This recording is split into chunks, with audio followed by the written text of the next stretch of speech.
Story teller, అంటే books రాస్తాను, plus నాకు బిజినెస్ ఉంది, బిజినెస్ చేస్తాను, ప్లస్ కోచింగ్ చేస్తాను లీడర్షిప్ గురించి.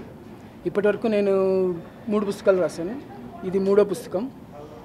ఈ పుస్తకం పేరు AI driven leadership, leading with dharma in the age of AI. అంటే మన చుట్టూ అన్ని మెషిన్స్ అవుతున్నప్పుడు మనము మన స్వధర్మాన్ని ఎలా పాటించాలి, దాన్ని కోల్పోకుండా మెషిన్స్కి అమ్ముడుపోకుండా మన ధర్మం ఏదైతే ఉందో, మన ధర్మం అంటే అసలు ధర్మ అంటే ఏంటి? ధర్మ అంటే ఉట్టి నాకొక్కటి బెనిఫిట్ కాదు, నాకు ఎదుటివానికి ఇద్దరికి బెనిఫిట్ ఉండాలి. అంటే ఏదైనా నేను ఒక యాక్షన్ చేస్తే నా యాక్షన్ నాకొక్కటే కాదు, మిగతా వాళ్ళకు కూడా ఈక్వల్గా బెనిఫిట్ ఉంటేనే అదే ధర్మం.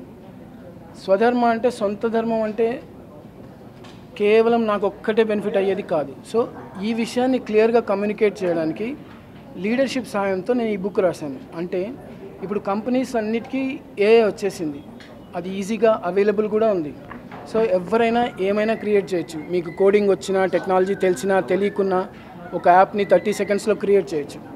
సో అలా క్రియేట్ చేస్తూ పోతే దాని పర్పస్ ఏంటి అనేది ఎవరికి అర్థం కావట్లేదు. టెక్నాలజీ అవైలబుల్ ఉందని కాబట్టి ప్రతి ఒక్కరూ యాప్ క్రియేట్ చేస్తున్నారు, ప్రతి దానికి క్రియేట్ చేస్తున్నారు.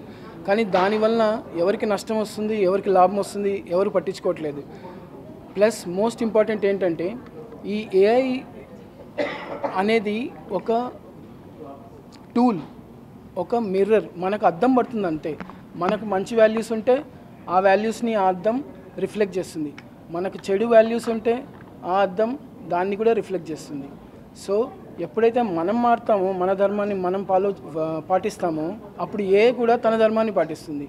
లేదు మనం ఉత్తి డబ్బుల కోసమో లేదంటే మన సొంత ఈగో కోసమో యాప్స్ క్రియేట్ చేసుకొని దాన్ని మిగతా వాళ్ళని తప్పుదారి పట్టిస్తే ఆ దాన్ని మళ్ళీ రిఫ్లెక్ట్ చేస్తుంది. సో ఇప్పుడు అందరూ అనుకుంటున్నారు వస్తుంది, అందరికీ జాబ్స్ పోతాయి అని. ఇప్పుడు అలాంటి ఆలోచనతో నువ్వు క్రియేట్ చేస్తే ఎగ్జాక్ట్గా అదే చేస్తుంది. కానీ అనేది ఒక టూల్ మట్టుకే. సో ఒక టూల్, ఫర్ ఎగ్జాంపుల్ కత్తి అనుకుందాం, ఒక కత్తి కోతి చేతికి ఇస్తే ఏమవుతుంది? అది తనను తాను గాయపరుచుకుంటుంది, ఇతటి వాళ్ళని కూడా గాయపరుస్తుంది. సో అలాంటిది.